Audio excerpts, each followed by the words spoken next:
రాష్ట్ర ప్రభుత్వం మీకందరికీ అవకాశాలు కల్పిస్తుంది. నా విజ్ఞప్తి ఒక్కటే, ఈ ఉద్యోగం మీకు ఉపాధి కాదు. ఈ ఉద్యోగం ఒక భావోద్వేగం.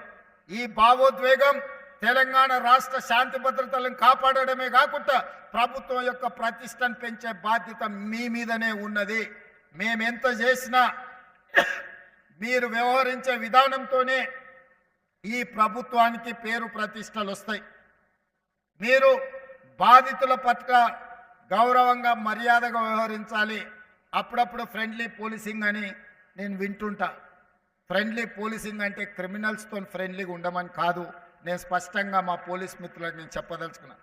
ఫ్రెండ్లీ పోలీసింగ్ అనే పదం బాధితులకు అన్యాయం జరిగిన వాళ్ళు పోలీస్ స్టేషన్కి వచ్చినప్పుడు వాళ్ళని కూర్చోబెట్టి వాళ్ళ ఫిర్యాదు ఏందో కనుక్కొని ఆ ఫిర్యాదును పరిష్కరించి వాళ్ళకి